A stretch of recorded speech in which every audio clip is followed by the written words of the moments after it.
Hey everybody, it's Main Eagle X here. Welcome back to another episode of Pikmin. In the last episode, we crash landed on the surface of a weird planet and through the power of plot convenience managed to find our engine in the very location where we landed. This time, we're going to be checking out the dense forest that Olimar said he spotted in the end of the last day. Sorry if I'm stumbling over my words a little bit right now. I have just woken up. Alright, so anyway, let's get into it today. And I just gotta say, in the Forest of Hope, I love the music here so much. It's a very nostalgic thing for me.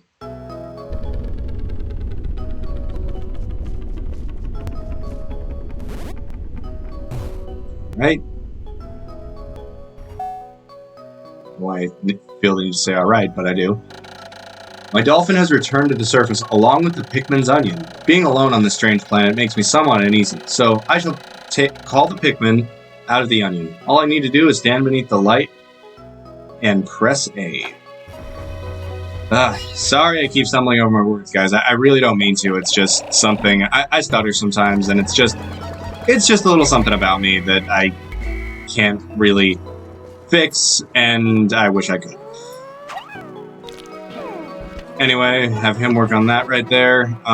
These bramble walls are going to be something that you're going to be seeing quite a lot more of. There's this stone wall back here that we aren't able to do anything about right now, but we will be in a sec. So while they're breaking down that wall, I'd just like to talk about a few things really quick.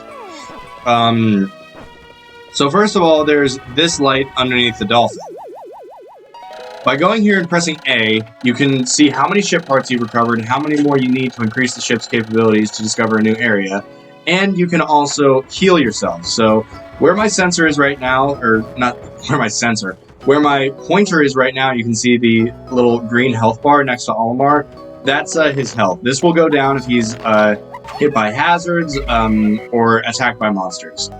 Under here are your Pikmin gauges. This shows right here, the one that I'm on, how many are in your squad.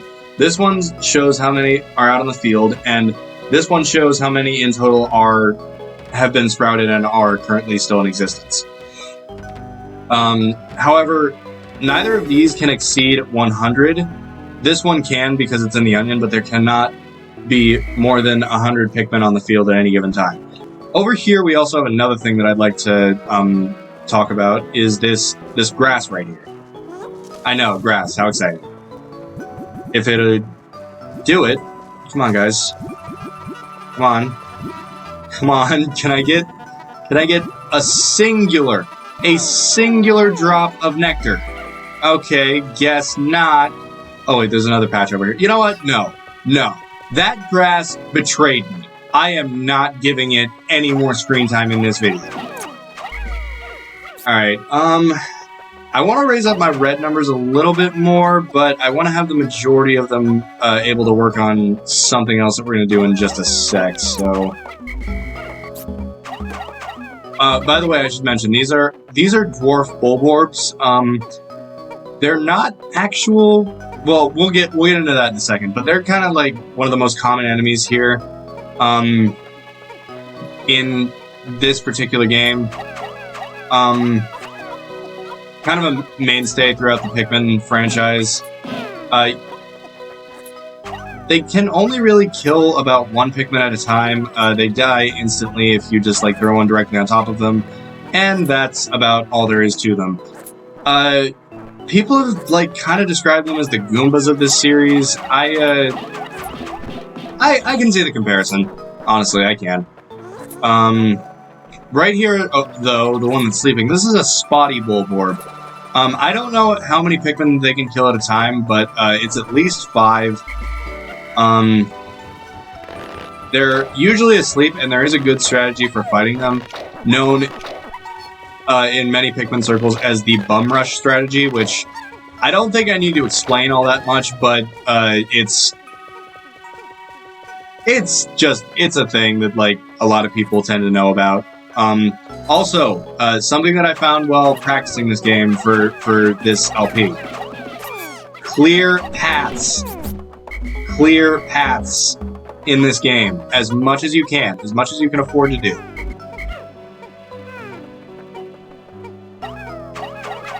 if you don't clear paths, you're going to have a very bad day. And I say that as someone who has had quite a few bad days with this game. I'm sorry I keep pausing, guys. Like, I really don't mean to do that. It's just, I can get a little awkward with live commentary sometimes, so I'm new to it. I'm new to it. Just like, I know you guys are probably going to be patient with that because you guys are awesome. Honestly, like, all of the comments I've gotten thus far, which granted I haven't gotten many, but they've all said something along the lines of like, "Hi, I'm really excited to be here," or like, "I want to be your friend," or something along those lines. So I really appreciate all the support. Like, it really does mean a lot. I don't want to sound all gushy right off the bat, but like, you guys do mean a lot to me. I think you're neat. All right, we have thrifty 3. We have 53 Pikmin on the field now. Oh, they're almost done with this. Oh, okay. Here we have a thing that I should take the time to talk about. That is a dwarf Bulborb next to an adult. Now, what I was going to say is these guys aren't really Bulborbs. However, they act very similarly. I'll show you. I'm gonna just. No, don't attack the big one! What's the matter with you? No! Oh, Lord. Come back. Oh, come on. Oh, you idiots! You idiots! Ah, no! I just lost, like, 10 Pikmin. That really sucks. Okay. Well, I guess now's a good as time as any to show you the bum rush strategy. Jesus Christ!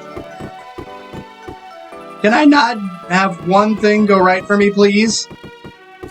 Oh god, no. Okay, good. Alright, now I can show you the bum rush strategy. I am so sorry, I did not mean for any of that to happen. But basically, you just swarm them onto the back of the Bulborb, and they don't stand a frickin' chance. And you're still up. Go away! I want nothing to do with you right now. Alright. As you can see over here... God. We have another onion.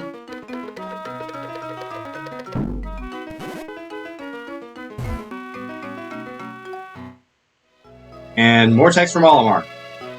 Right? Oh. No. I just practiced this like 20 minutes ago. How did I not know that there was text there? No. That is for your brother. You leave it alone.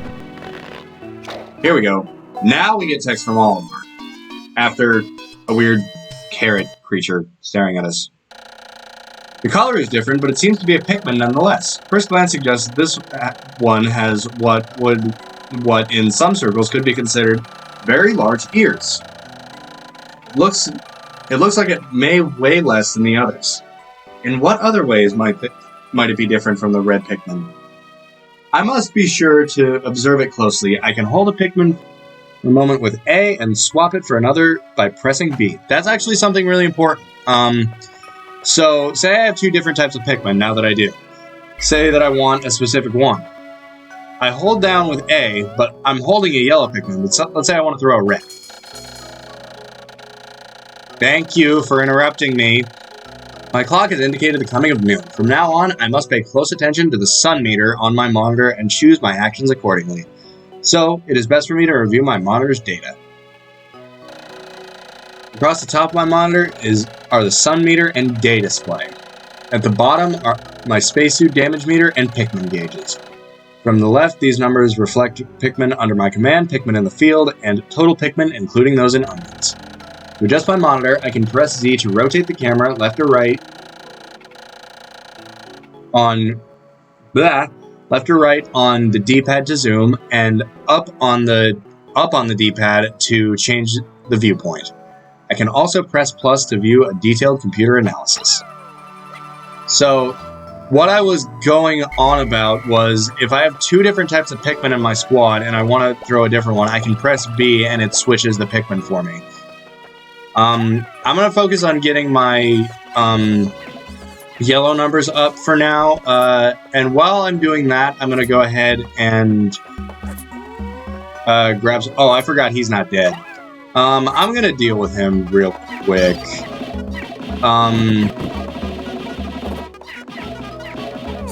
So, yeah. That's just how that particular cookie crumbles. Why? It's the Eternal Fuel Dynamo. It has an unlimited energy supply. I won't have to worry about saving electricity anymore. This will make my fight for survival a bit easier. So here we have the Eternal Fuel Dynamo, and sadly, this needs 40 to carry it. We only have 36 in the squad right now. So we will just go ahead and rush them all onto that while we go collect a few other of our comrades back at base.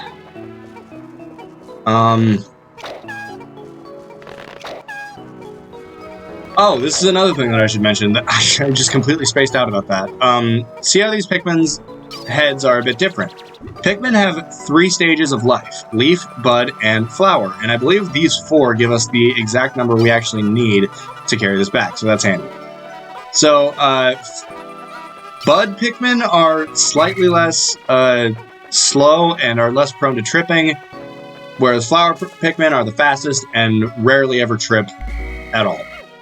So, while we're doing this, I think I'm just gonna focus on having him, or not necessarily him. Do Pikmin have genders? I guess this is like the most purely asexual form of reproduction, just like feeding a mothership things and then having them sort of kinda then having it, I guess, birth other life forms from it. I also love how these Pikmin have just come into existence, and it's already like, I'm putting you to work! It's just like America. No, I'm kidding. Well, I mean, it's kind of like America, I mean, with pressure. We got the Eternal Fuel Dynamo back. Shut up, Jack. Okay. Alright. Eternal Fuel Dynamo. This should light things up. No more candles for me. I have now recovered 2 of 30 ship parts. If I can just find 3 more, I should be able to increase my ship's capabilities. While they're working on, that, I'm gonna go ahead and take the reds and do something else really quickly. Oh, we're almost at 3/4 of the day. God. I hope I can get this done in time. So what I like to do with these days is I like to get at least 2 ship parts per day. That's mainly because I find the final boss in here to be actually kind of tough. So I like to allow myself like a few days as far as air goes for that, because the final boss in this game is no pushover. He is seriously no joke. Even though anyone who's a Pikmin player knows that his name was sort of sullied by what Pikmin 2 was, but no spoilers or anything like that. But well, I will be playing Pikmin 2 eventually, so we will see. All right, here we go. We have another ship part right here. It's the shock absorber. This apparatus counteracts the shaking and swaying that normally occurs during flight. It's smooth sailing with this in place, usually. I don't know how the shock absorber didn't help when that meteor yeeted Olimar's ship into Earth's atmosphere. By the way, something I should mention is Pikmin takes place in, I believe, Japan, like, many years after the extinction of humans. So we're gonna just bum rush this guy. Why do you guys never attack this one, like, right out of the gate? Kill it! God! Alright, here we go. At least I didn't lose any in that fight, because that would have been bad. Here we need 30 to carry this. I have 34, so we're just gonna do that, and I guess you guys can get on that. 34? Oh, that's right. I had 6 carrying back that other one. But right now, I'm just gonna focus on getting my yellow numbers up. I'm gonna just grab all the pellets I can. I'm forgetting if I said it yet, but yellow Pikmin, I think, are the least useful type of Pikmin in this game. I just never have really had much use for, like, all that many, for having all that many yellow Pikmin, I guess, is what I'm trying to say here. There is a few things where I recommend having yellows for, and, I will, notify you guys, like, when those days come, that, like, yellow Pikmin are more necessary than those. There's a pellet up there? Something I'd like to do, actually, now, while those guys are on the ground, is I'd like to show you what yellow Pikmin's abilities are.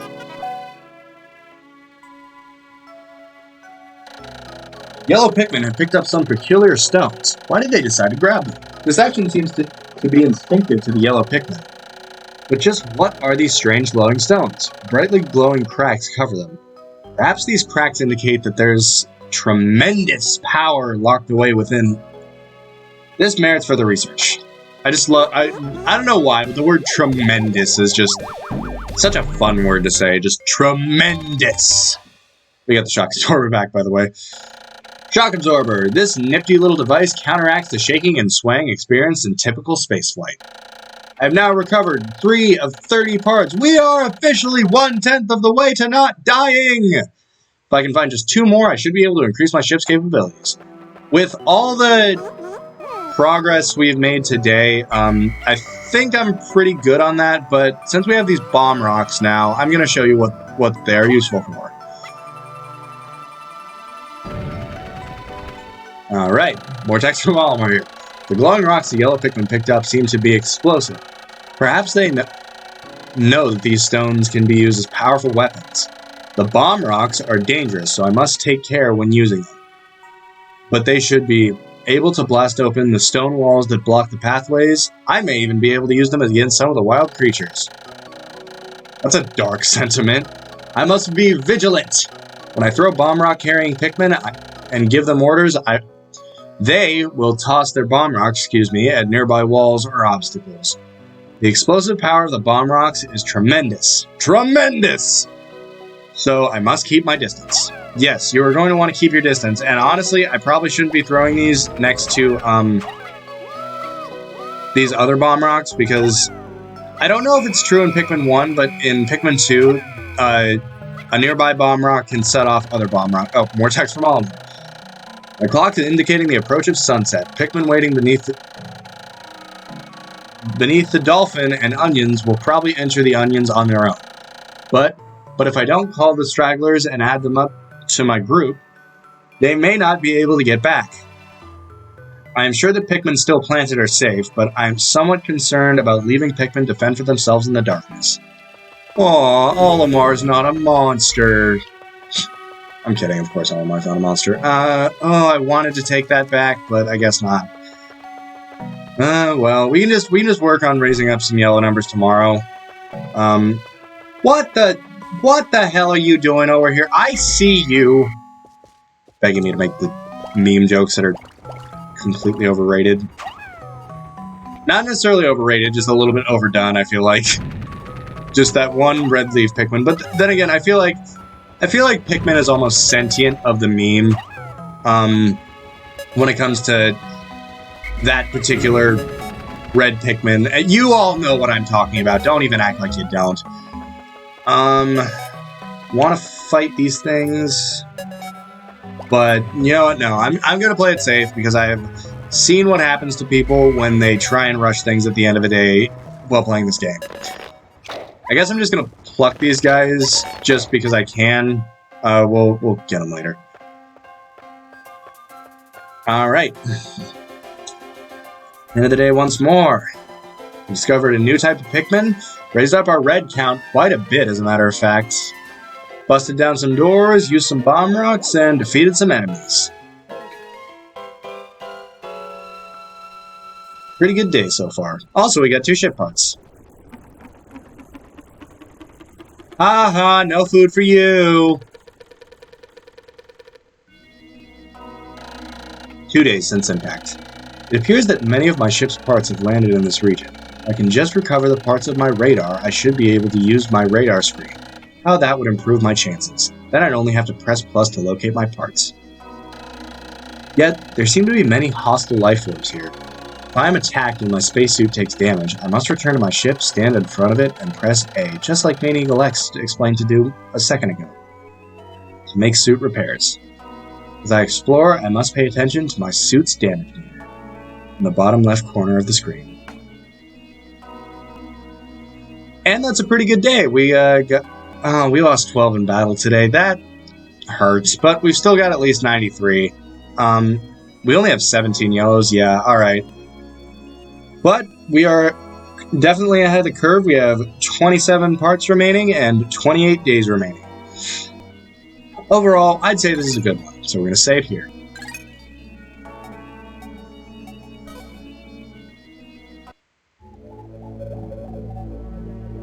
Alright, that was day 2 of Pikmin. In the next episode, we're going to be returning to the Forest of Hope, locating more ship parts, fighting more enemies, and possibly a boss. I will see you guys then.